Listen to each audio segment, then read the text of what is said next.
नमस्कार मित्रांनो, Arya academy YouTube चॅनलवर सर्वांचं स्वागत आहे. मित्रांनो, आज व्हिडिओमध्ये आपण एस टी कामगारांचा संप कशाप्रकारे होता आणि कोणत्या मागण्या पूर्ण झालेल्या आहेत या माध्यमातून आपण व्हिडिओमध्ये संपूर्ण माहिती पाहणार आहोत. तुम्ही जर चॅनल नसेल तर चॅनल एकाने सबस्क्राईब करायचं आहे. चला तर मग व्हिडिओला स्टार्ट करूया. तर पहा मित्रांनो, राज्यातील एस टी बस कर्मचाऱ्यांनी गेल्या 48 तासापासून पुकारलेला संप अखेर मागे घेण्यात आलेला आहे. मुख्यमंत्रीसोबत झालेल्या एस टी कर्मचारी संघटनेच्या बैठकीत यावर यशस्वी तोडगा काढण्यात आलेला आहे.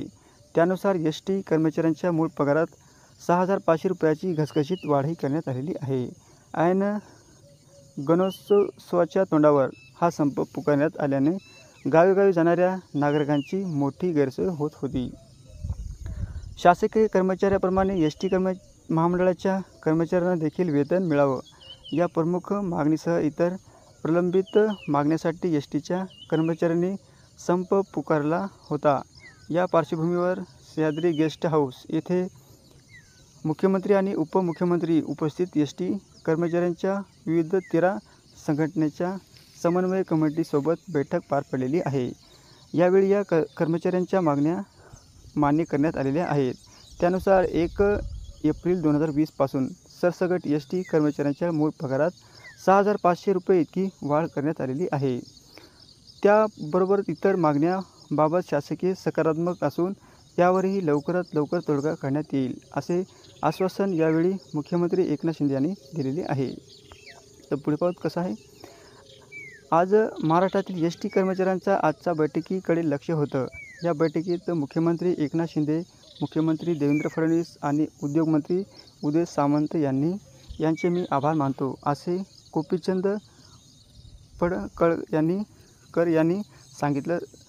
सरकारनं अधिकाऱ्यांची जी समिती स्थापन केली होती त्या समितीनं 2020 पासून सर्व कर्मचाऱ्यांसाठी सरसकट वेतनवाढ करावी अशी मागणी सरकारकडे केली होती. ही मागणी सरकारने मान्य केली आहे.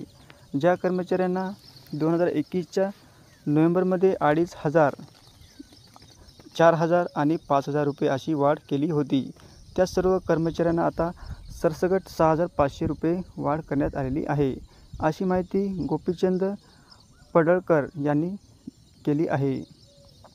एस टी कर्मचाऱ्यांच्या या मागण्या कोणत्या होत्या आणि कोणत्या मान्य झालेल्या आहे.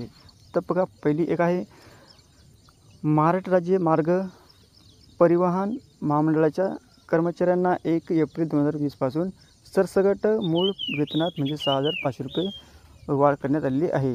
तर 2 नंबर आहे जुलै 2016 ते जानेवारी 2020 या कालावधीत प्रलंबित महागाई भत्ता देण्यात येणार आहे. नंबर 3 आहे शासकीय कर्मचाऱ्याप्रमाणे घरभाडे भत्ता आणि वार्षिक वेतनवाढ लागू करण्यात आलेला आहे. ही पण 8 मान्य झालेली आहे. चौथी आहे वेतनवाढाच्या 2100 कोटी रुपयाची शिल्लक रक्कम कामगारांना वाटप मिळणार आहे. आणि 5 आहे वैद्यकीय सेवेतील कॅशलेस योजना कामगारांना लागू होणार. आणि 6वी आहे कर्मचारी आणि कुटुंबियांना एस टीत फरक न करता 1 वर्षाची मोफत पास सवलत मिळणार आहे. तर 7 आहे आंदोलनातील कर्मचाऱ्यावर कोणताही कारवाई होणार नाही. अशा हे 7 मागण्या पूर्ण झालेल्या आहेत. ही होती अत्यंत महत्त्वाची एस टी कामगाराबद्दल माहिती. तुम्हाला जर व्हिडिओ आवडल्यास लाईक आणि चॅनलला सबस्क्राईब करायचं आहे. भेटू पुढच्या व्हिडिओमध्ये. धन्यवाद.